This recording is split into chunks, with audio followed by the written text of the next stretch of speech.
Okay, now we're downstairs looking at the two furnaces. This one right here is the first floor furnace. That one over there is the second floor furnace.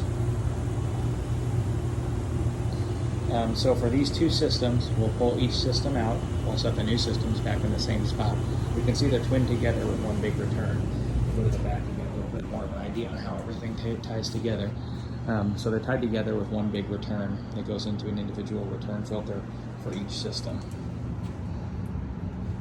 If we end up going back with twin systems, we'll do two S8X2s. We'll set both of them up on top of filter boxes, do 5-inch media cabinets on the side of each furnace. New coils, have to put our relay switch in so both systems turn on together. Currently they're not twinned together, but they'll need to be with the new systems. Build back up into the existing supply ductwork with new plenums,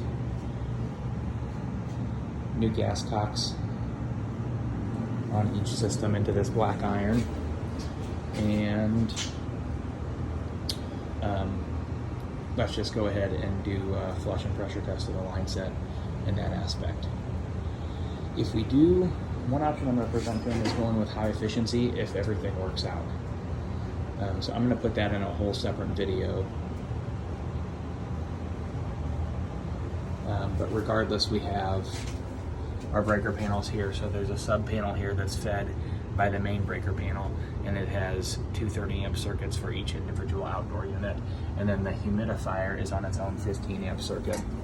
It's fed by the Central Pacific panel that's got a 60-amp sub feed on it.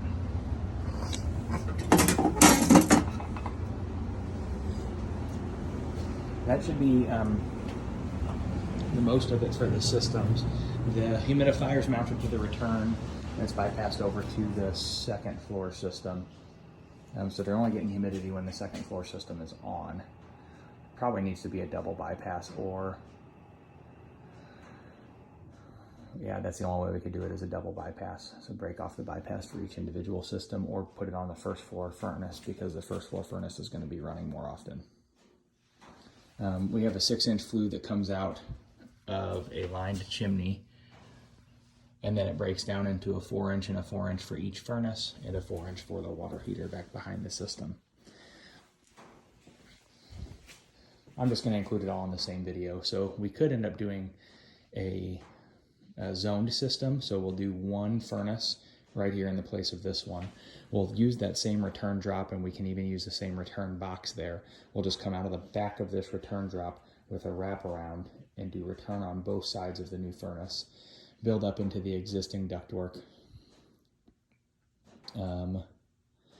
We may end up having to move this whole return system over a bit and put the new furnace kind of in the middle. Have to see how everything plays out. But we're going to be building some ductwork to get up in here. So this is the main trunk line for the second floor. And this right here is the main trunk line for the first floor.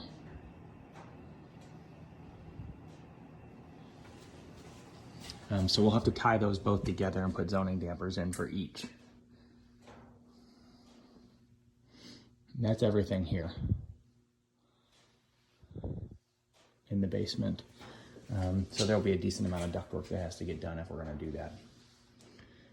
I think one thing that we could do is come out of the top of the furnace with kind of like a pair of pants type situation, put a zone damper in, and then put zone dampers in for these two 6-inchers here, and there's two 6-inchers there.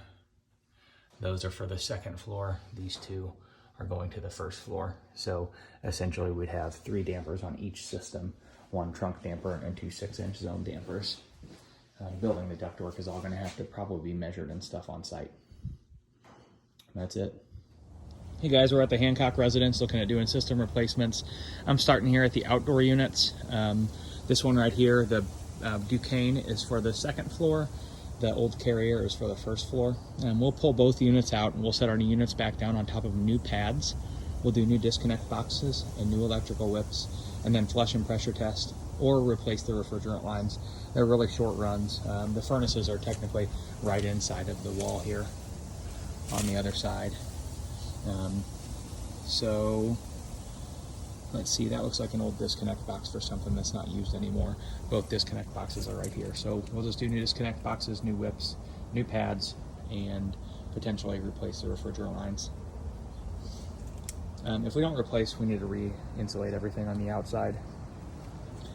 As far as access, we'll have to make sure the neighbors are okay with us walking down through their landscaping to get the units over into the side here. But it should be pretty straightforward on the outside.